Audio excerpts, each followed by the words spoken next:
होती थी और उन्हें 350 रुपीज़ पर मंथ मिलते थे जी और शायद ज़मीन का रेट 100 रुपये बीघा मैंने सुना उस टाइम पे होता था। जी जी तो तब उन्होंने देश के काफ़ी शहरों में उन्होंने नौकरियां की और वो अपने माँ बाप के इकलौते लड़के थे, तो 15-20 साल जगह जगह वो नौकरियां करके फिर गांव में वापस आ गए थे जी और फिर वापस आते ही यहाँ पे इंटर कॉलेज में उन्हें बना दिया गया था। तो फिर वो इंटर कॉलेज में क्लर्क रहे, हेड क्लर्क रहे और बहुत ही सम्मानित व्यक्ति रहे इस पूरे क्षेत्र के। वो उनकी ईमानदारी और उनकी डेडिकेशन की बातें मैं दूसरों से बहुत सुनता हूँ जब भी क्षेत्र में जाता हूँ, जिस भी गांव में जाता हूँ। तब तो मैं छोटा था, हालांकि थोड़ा उनके व्यक्तित्व देख के तब भी पता चलता था, पर जितना मैं आज सुनता हूँ तो मेरा उनके लिए सम्मान बहुत ज़्यादा बढ़ जाता है जब उनके बारे में सुनता हूँ। उन्होंने ही, जब मैं 2-3 साल का था और मेरे दूसरे छोटे भाई बहनों को भी, चाचा वो के लड़के और लड़कियों को भी उन्होंने ही पढ़ाया शुरू में अपने पास बिठा के। तो मुझे भी मैथ्स, इंग्लिश और ये सारे सब्जेक्ट 8वीं तक वो ही पढ़ाते रहे और मेरे ख्याल से उन्हीं की उस पढ़ाई का योगदान था कि मैं कभी कक्षा में नंबर 2 नहीं आया। 12वीं तक मैं क्लास में हमेशा मैंने टॉप किया। 10वीं मैंने नेशनल इंटर कॉलेज कांदला से की थी और 12वीं हिंदू इंटर कॉलेज कांदला से। 12वीं में मैंने पूरा स्कूल टॉप किया था, बल्कि उस टाइम के कृषि मंत्री, पूर्व कृषि मंत्री वो हो चुके थे बलराम सिंह जाखड़, उन्होंने प्राइज़ दिया था शामली में एक सेरेमनी में आके। तो शिक्षा, फिर मेरे पिताजी वो शिक्षा से संबंधित रहे, वो एक शिक्षक रहे हैं अपनी पूरी उम्र। उनसे छोटे वाले जो उनके भाई हैं वो पंजाब में पहले लेक्चरर थे और फिर वो प्रिंसिपल से रिटायर हुए। तो शिक्षा से संबंधित फैमिली रही है। और ऐसे ही फिर मेरी क्वालिफिकेशन 12वीं के बाद में मैं दिल्ली चला गया। वहाँ पे मैंने दिल्ली यूनिवर्सिटी से फिज़िक्स ऑनर्स में ग्रेजुएशन किया। फिर मैंने MCA किया और उसके बाद मैंने MBA फाइनेंस किया क्राइस्ट कॉलेज बेंगलोर से। और फिर मैंने नौकरी चालू की। मेरा कैंपस प्लेसमेंट HDFC बैंक में हुआ था दिल्ली। तो मैं वहाँ पे 9 साल ब्रांच मैनेजर रहा अलग अलग शाखाओं का, जिनमें Mukherjee Nagar, model town, Ashok Vihar, CC colony, Shalimar बाग, इन ब्रांचेस को मैंने हेड किया। वहाँ के बाद फिर मैं येस बैंक में चला गया था, वहाँ पे वाइस प्रेसिडेंट बन गया था। तो वहाँ पे मेरे अंडर में 12 ब्रांचेस आ गई थी, जिसमें से दिल्ली की थी ब्रांचेस और कुछ हरियाणा की थी, सोनीपत, रोहतक, पानीपत तक का एरिया, उसे मैं देखता था। तो वहाँ पे अच्छा काम किया मैंने। उसके बाद फिर मैं रिलायंस ग्रुप में चला गया, वहाँ पे मुझे एसोसिएट डायरेक्टर बना दिया था जी। तो वहाँ मैं पूरी दिल्ली NCR को हेड करता था। फिर वहाँ के बाद मैंने जब 16-17 साल की मेरा नौकरी का अनुभव हो गया, तो मैंने सोचा, इस बीच में गांव में मेरे पिताजी प्रधान बन गए थे और मैं उनके प्रतिनिधि के रूप में कार्य देखने लगा था कि कार्य ठीक चले गांव में। तो मेरा राजनीति में भी थोड़ी रुचि उस टाइम पे बन गई थी और सामाजिक कामों में। तो नौकरी के साथ साथ वो कर पाना प्रैक्टिकली पॉसिबल नहीं था। तो मैंने नौकरी से चीज़ों को बिजनेस की तरफ माइग्रेट करना स्टार्ट किया लास्ट 2 सालों में जी।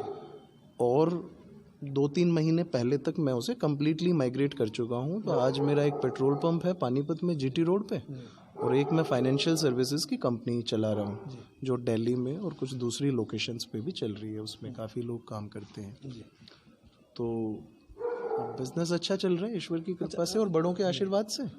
और अब राजनीति में और समाज सेवा की जा सके क्षेत्र की। अच्छा विनीत जी, मैं आपसे बात करूँ, किन उद्देश्यों के साथ आप चुनाव लड़ रहे हैं? जिला पंचायत जो चुनाव है, आपको अलग क्या समस्याएं जो आपको दिखाई दे रही हैं, जिनका आप निस्तारण करना चाहते हैं, जिससे आमजन पीड़ित है? क्या क्या समस्याएं आपको लगती है? मुझे जो लगा, जैसे, और इसका भी लिंक कहीं ना कहीं गाँव की जो 5 साल प्रधानी रही उससे है। जैसे घर में पिताजी प्रधान थे और मुझे कुछ प्रतिनिधि के रूप में कार्यों का मौका मिला, तो गांव के लगभग सभी रास्ते हमने CC कराए।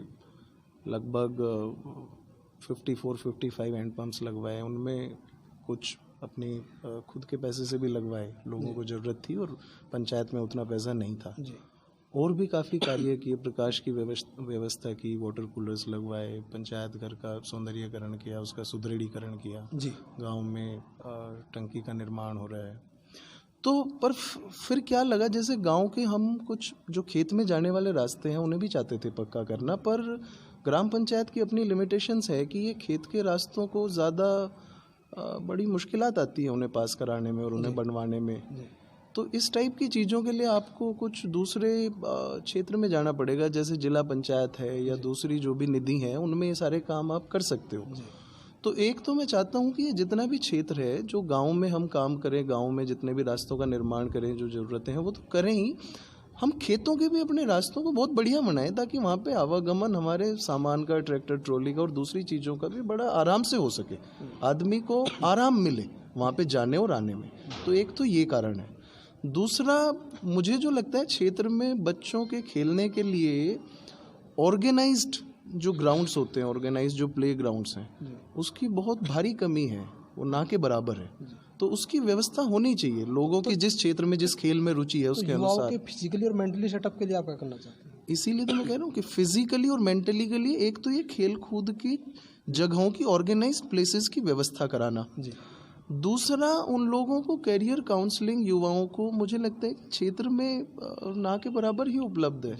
तो अगर मैं अपने अनुभवों से, क्षेत्र में कोई एक पद है और मैं यहाँ क्षेत्र में काम करूँगा, लोगों से मिलता रहूँगा, तो अगर मैं अपने अनुभव उनके साथ साझा कर सकूँ, किसी को कोई दिशा दिखा सकूँ, तो इस तरीके से मुझे योगदान करने का मौका मिलेगा उनकी तरक्की में। अच्छा, एजुकेशन के लिए, कैरियर काउंसलिंग के लिए? तीसरी, फिर पढ़ाई के लिए लाइब्रेरी की व्यवस्था ना के बराबर है अपने क्षेत्र में। तो मुझे लगता है कि अगर इस पद पे मैं जाता हूँ तो शायद मैं लाइब्रेरी की व्यवस्था कराने में कामयाब हूँ क्षेत्र के लिए, तो पढ़ने वाले विद्यार्थियों को उसका काफ़ी लाभ मिलेगा। बाकी और भी काम एनालाइज किए जाएंगे। आज की डेट में मैं कोई कंप्लीट एनालिसिस नहीं कर सकता जब तक आप किसी जगह पहुंच नहीं जाते। जब तक गांव में मेरे पिताजी प्रधान नहीं बने थे, मुझे ज़्यादा चीज़ों का पता नहीं था, लेकिन जब वो बन गए फिर देखा कि क्या क्या चीज़ें की जा सकती हैं, तो तार से तार जुड़ते चले जाते हैं, आप अच्छे काम करते चले जाते हो। तो वही काम इस क्षेत्र की जिला पंचायत में कर पाएंगे। अच्छा विनीत जी, एक बड़ी दुर्व्यसन जन्म ले चुका है पंचायत चुनाव में। मतदाता चाहते हैं, सबकी बात मैं नहीं करता, कि शराब वितरण हो चुनाव में तब वोट देंगे, पैसे बांटे जाए। इनको लेकर आप क्या कहना चाहते हैं? देखो, मतदाताओं की सोच तो मतदाताओं को खुद बदलनी पड़ेगी या समाज को बातचीत करके बदलनी पड़ेगी। शराब कोई परमानेंट सॉल्यूशन नहीं है। पैसा, एक दिन का पैसा मिला हुआ, उससे कोई ज़िंदगी नहीं चल सकती। तो मैं तो ऐसे किसी पक्ष में नहीं हूँ। मैं तो निजी रूप से कोई शराब के सेवन का शौक़ नहीं रखता। तो मुझे तो नहीं लगता कि ये चीज़ें अच्छी हैं। तो समाज को भी इनसे दूर रहने की कोशिश करनी चाहिए, देने वालों को भी और लेने वालों को भी। तो ये तो सामाजिक विषय है, समाज को ही इससे थोड़ी दूरी बनानी चाहिए इन चीज़ों से। क्योंकि कोई आदमी अगर बहुत ज़्यादा शराब का वितरण करेगा या पैसे का वितरण करेगा, तो कल को फिर वो, मुझे लगता है, पद लेने के बाद शायद उसके अपने निजी स्वार्थ आड़े आ जाए कि भाई मैंने ये सब जो इतने खर्चे किए हैं, जो भी। तो मुझे लगता है कि अच्छे सम्मानित तरीके से ही चुनाव लड़ना चाहिए, लोगों के पास जाया जाए और लोगों को सम्मान दिया जाए, अपने बारे में बताया जाए और अपने हम जो करना चाहते हैं वो बताया जाए। तो मुझे लगता है उनका साथ मिलेगा और मुझे मिल भी रहा है। मैं सभी गाँवों में जाता हूँ, रूटीन वाइज सभी गाँव में, और सम्मानित लोगों से मिलता हूँ, बैठता हूँ, आधा घंटा हम बात करते हैं। तो मुझे तो अप्रत्याशित लोगों का सहयोग मिल रहा है और मैंने तो किसी को कोई शराब पिलाई नहीं है और पैसे का वितरण ये सब तो कुछ हुआ नहीं है। तो मुझे तो लगता है कि इसे कोई बढ़ावा देने की ज़रूरत नहीं है। अच्छा विनीत जी, एक सूक्ति आती है, ये नारीस्तु पूजनते रमते तृदेवता। महिलाओं को आरक्षण सरकार देती है, सरकार चाहती है महिलाएं सशक्त हों, पुरुषों के समकक्ष रहकर कार्य करें। नौकरी में भी आरक्षण मिलता है, चुनाव में आरक्षण मिलता है, बराबर लाना चाहती है। महिला आरक्षण केवल दस्तावेजों में रह चुका है। चुनाव लड़ती महिलाएं हैं, जीतती महिलाएं हैं। राजनीति जब करते हैं, पुत्र करता है, पति करता है, परिवार के लोग करते हैं। तो इस महिला आरक्षण का लाभ क्या हो रहा है? नहीं, देखो, इसका भले ही 100% लाभ ना हो रहा हो, पर मुझे जो लगता है इसका लाभ क्या हो रहा है, जो बड़ी पंचायतें हैं देश की, जैसे जो सांसद बन जाती हैं महिलाएं, या विधायक बन जाती हैं, या जो मंत्री केंद्र में बन जाती हैं, राज्यों में बन जाती हैं, वो तो ज़्यादातर काम अपना खुद ही देख रही हैं। भले ही उन्हें कोई घर का आदमी भी सपोर्ट कर रहा हो, लेकिन अगर हम उससे नीचे आए, जिला पंचायत या ग्राम पंचायत की बात करें, तो यहाँ पे अभी वो चीज़ बहुत ज़्यादा प्रिवेलेंट हुई नहीं है। लेकिन फिर भी उदाहरण आने लगे हैं। जैसे राजस्थान की एक लड़की है, सरपंच है, उसका काफ़ी सुनने में आता है, वो MBA फाइनेंस है। ऐसे ही हरियाणा का सुनने में आता है। तो चालू तो हो गए हैं उदाहरण, बस इन्हें बढ़ाने की आवश्यकता है। तो शुरुआत हमेशा छोटे से ही होती है, बढ़ेगा। रूरल एरियाज जो हैं, हाँ, वहाँ पर क्या वीकनेस है, क्या कमियाँ दिखाती हैं? क्या शिक्षा, जागरूकता, फिर रूढ़िवादिता? देखो, शिक्षा, सही तरीके की शिक्षा रूढ़िवादिता को भी हटा देगी और जागरूकता को भी पैदा करेगी। तो सही तरीके की शिक्षा और नैतिक शिक्षा की भी ज़रूरत है। तो इसमें सभी दल घटक आगे, इसके कॉन्स्टिट्यूएंट्स जो हैं, इसमें स्कूलों का भी काम आ गया, हमारे बड़ों का भी काम आ गया, हमारे समकक्ष लोगों का भी काम आ गया, समाज इसमें सब आ गया। तो इसमें थोड़ा थोड़ा ध्यान सभी को देना पड़ेगा। अगर ठीक शिक्षा हो जाएगी, आज मैं भी जो सोच या समझ पा रहा हूँ तो वो अपनी शिक्षा की वजह से ही समझ पा रहा हूँ, और जहाँ तक पहुँचा हूँ तो मुझे लगता है उसमें शिक्षा का बहुत बड़ा योगदान है। अच्छा, एक बड़ा अभियान हम चला रहे हैं शहीदों के प्रचार प्रसार संबंधित। क्या शहीदों का जो प्रचार प्रसार होना चाहिए था, क्या आज वो हो रहा है? नहीं, मुझे लगता है कि शहीदों को तो जितना भी सम्मान दिया जाए उतना ही कम है। एक व्यक्ति ने अपने देश की रक्षा करते हुए अपनी जान दे दी, बलिदान दे दिया, तो उसमें तो कितना भी सम्मान कर लो वो कम ही है। तो ये हमारे सोचने का विषय है कि हम अपने दैनिक दिनचर्या से समय निकाल के और अपनी स्वार्थी चीज़ों से बाहर समय निकाल के हम देखें कि लोगों ने हमारे लिए बलिदान दिए हैं, और हम उस चीज़ को दिल से अनुभव करें, और तो सम्मान ऑटोमेटिकली दिल से अगर निकलेगा। अर्वाचीन पीढ़ी किसी बच्चे से पूछ लें बुलाकर कि 1857 की जो क्रांति हुई थी हमारे क्षेत्र से, उसके 10 शहीदों के नाम वो बता दे, क्या आज बता पाएगा? नहीं बता पाएगा। 10 फिल्म स्टारों के नाम बता देगा।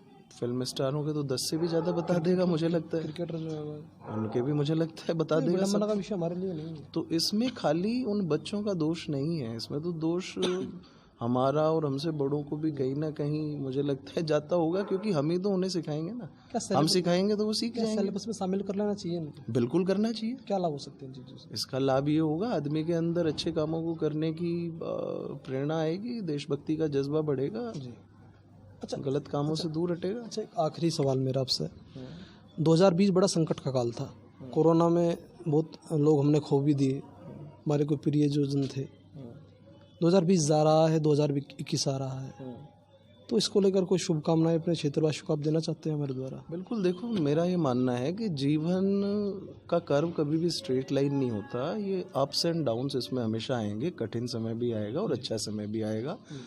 तो हमें चैलेंजेस के लिए तैयार रहना चाहिए और उन्हें हमें पूरे बल के साथ फेस करना चाहिए, और मुझे लगता है हमने किया भी। कोरोना को भी पूरे बल के साथ हम लोगों ने फेस किया, और इसमें आंशिक विजय की प्राप्ति तो हो ही गई है, पर अभी भी कोरोना बचा हुआ है, धीरे धीरे वो भी चला जाएगा। तो हमें तो जोश, नया साल आ रहा है, नए साल में नए जोश और नई ऊर्जा के साथ लगना चाहिए, और अपने सभी कर्तव्य जो भी हमारे हैं, किसी पढ़ने वाले के कर्तव्य हैं अच्छी पढ़ाई करना, नौकरी वाले का कर्तव्य है अच्छी तरीके से नौकरी करना, व्यवसायी का कर्तव्य है अच्छे से व्यवसाय करना, समाज सेवी का कर्तव्य है ढंग से समाज की सेवा करे, राजनीतिक का कर्तव्य है कि सही मुद्दों को उठा के उनका निर्वहन करे। तो हमें अपने वो सारे काम करने चाहिए, निर्वहन करना चाहिए। बिल्कुल बिल्कुल बिल्कुल। जी, विनीत जी, हमसे जुड़ने के लिए आपका बहुत बहुत धन्यवाद। बहुत बहुत धन्यवाद मुझे मौका देने के लिए। पंचायती चुनाव परिप्रेक्ष्य में मौजूद थे जनपद बागपत के गांव किशनपुर बराल में। ये वार्ड नंबर 8 का गांव है। यहाँ से पंचायत चुनाव, जो जिला पंचायत जो हमारे होते हैं, उसके भावी प्रत्याशी हैं विनीत जी। उनका कहना है अगर अब की बार उनके जो क्षेत्रवासी जो मतदाता हैं उनको इस पद के लिए निर्वाचित करते हैं अपने मताधिकार का प्रयोग करके, तो पंचवर्षीय योजना के दौरान जो बजट पारित होता है उससे प्रत्येक समस्या का निस्तारण करने का प्राथमिकता पर लेकर भरसक प्रयास करेंगे। उनको देखकर एक लाइन याद आती है दिनकर की सदियों से ठंडी बुझी राख सुबुगा उठी, मिट्टी सोने का ताज पहने ठिलाती है, दो राह समय के रथ का घर घर नाद सुनो, सिंहासन खाली करो कि जनता आती है। बागपत से कैमरा पर्सन अनिल धामा के साथ प्रताप आर्य की रिपोर्ट, सच का डर न्यूज़ नेटवर्क बागपत।